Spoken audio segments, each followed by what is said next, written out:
Cindy, you were such a good kid. You never cried. You were so observant. Yeah, you were just so shy. Such a good kid. If you can relate to this, I'm so sorry, because a lot of people believe that the quiet child is happy, when in reality, if a child isn't crying, generally there's a reason for it. Today we're going to be talking about child.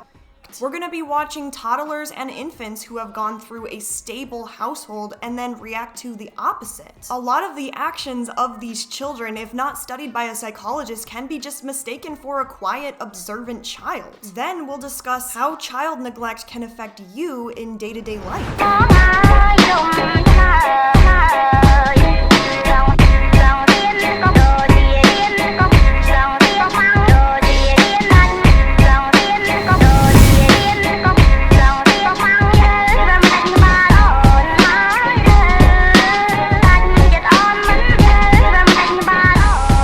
Emmanuel, raised by his family, is an active learner, explorer, and is eager to grab any new objects that he sees. He is completely absorbed in the activity and pays little attention to those around him. Christine, who regularly attends nursery, does not behave much differently. She handles the blocks with both hands, tries to stack them, and picks them up when they fall. She is also totally absorbed by the game. These are two examples that show children whose family offer them complete security. On the other hand, when a child goes through emotional deprivation or neglect, the child's behavior will be affected as follows. These children were institutionalized and taken away from families due to these circumstances. Carolyn is a victim of maternal neglect and suffers from, which is a medical term for a symptom of the loss of appetite and interest in food, which is not the same as which is a psychiatric disorder. She picks up one of the blocks but shows only fleeting interest in playing. She frequently looks at the experimenters in the room. She engages in some play but is preoccupied by those around her. We can see increased attention paid by the child to their environment and a correlating decrease in attention paid to the game. Veronique also suffers from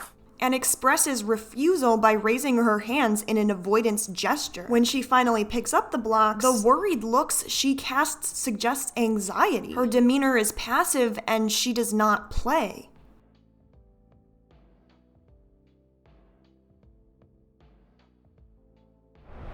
Jean, who was removed from her home at a young age and institutionalized after several failed foster placements, carefully watches the movements of the psychologist. An emotionally deprived child may prioritize social contact, which could be motivated by the child's intense desire to find a maternal substitute. Her curiosity to new objects is minimal. She accepts without resistance when the block is placed in her hands, but shows no real interest. Rianne, whose case is similar, sits motionless in front of the block. After a while, the child makes a motion for the block, but is plagued by such anxiety that little by little he becomes totally disinterested in the game and those around him. He withdraws into himself to take refuge in the self-soothing activity of thumb-sucking. Annette, who is also has an attitude of immobility. She is completely disinterested by her surroundings. Her growing anxiety manifests by lip-twitching movements and irregular breathing. Autism might be discerned from the vague gaze of this little girl. Colette was also deprived of attention and care, showing the same symptoms of autism and anxiety. She remains still and breathes heavily. Thus, emotional deprivation provokes not only the anxiety that is well known to psychologists, but also inhibits the child's exploratory instincts and curiosity in new objects, and can result in autism in the most serious cases.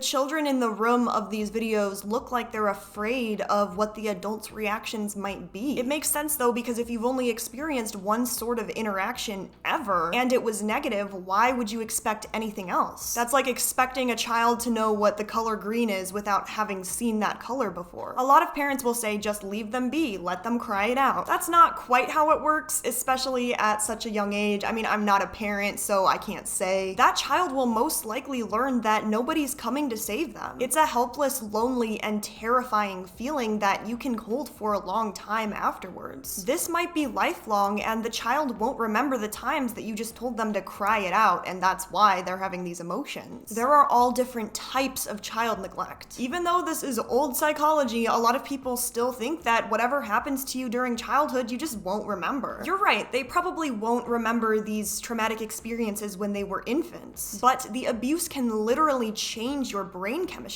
and the way it develops, and this video was proof of that. Around 78% of child abuse is neglect. There's a bunch of different kinds of neglect, for example, physical neglect, medical neglect, inadequate supervision, environmental, emotional, educational neglect. If you've experienced child neglect, chances are you have difficulty with emotions. You might struggle with identifying, feeling, and expressing all of the feels of the emotions. You might feel confused about why it is you feel the way you do. You might be confused when other people try to communicate emotions to you or be hypersensitive to emotions. You might have difficulty with self-compassion. When you grew up in an environment that taught you don't deserve compassion, chances are you'll grow up to believe that that's the truth. You might feel numb or empty. You can experience dissociation. Instead of feeling emotions, you might just feel nothing or a void. You might have difficulty trusting or relying on others. During your childhood, you learn to be self-dependent and take care of yourself. You've learned that asking for help from others is useless, so you may as well just figure out how to do it yourself. You don't want to be judged, disappointed, or ignored for asking for help. It can be extremely triggering. You might feel as helpless or unimportant as you did when you were a child, and that thought can be terrifying. You could have an unrealistic view of yourself. You might not be able to identify who you are, your strengths and abilities. Conflict freaks you out and you can overreact. If you get into a disagreement, your entire body can light up danger. Instead of working through the situation and knowing that it'll pass, there's a chance that you'll just shut down and walk away. If it wasn't shown to you how to properly deal with conflict and navigating confusing dynamics, your body might feel in danger when there's no actual danger. Since it seems like foreign territory, your mind and body are seeking perceived safety and try to get out of the comfort as quickly as possible. Chronic self-blame. When negative events or situations happen, you go straight towards "it's my fault." You can feel shame, blame, guilt, or anger. You might beat yourself up for having human experiences and emotions. You might feel different, like there's something wrong with you, like you're different than others, but you can't quite put your finger on what it is. And you might be easily triggered. You may feel like your skin is the thinnest layer of protection when it comes to emotional situations. There's a chance that you cope by numbing out or getting hyperactivated or even having thoughts of the worst case scenario on a daily basis. If you were abused or neglected as a child, my heart goes out to you because you were an innocent child who was deserving of love. Not every parent deserves a child, but every child deserves a loving parent. And you did not deserve what you experienced. If you guys enjoyed this video, make sure to give it a thumbs up, subscribe, turn the bell on if you're feeling risky. Thank you so much to each and every one of my members. You guys are beautiful human beings. Make sure to comment. It helps with the algorithm. Let me know if I missed anything. I would love to hear anyone else's experiences. Thank you so much for joining me in today's video as always, and peace out.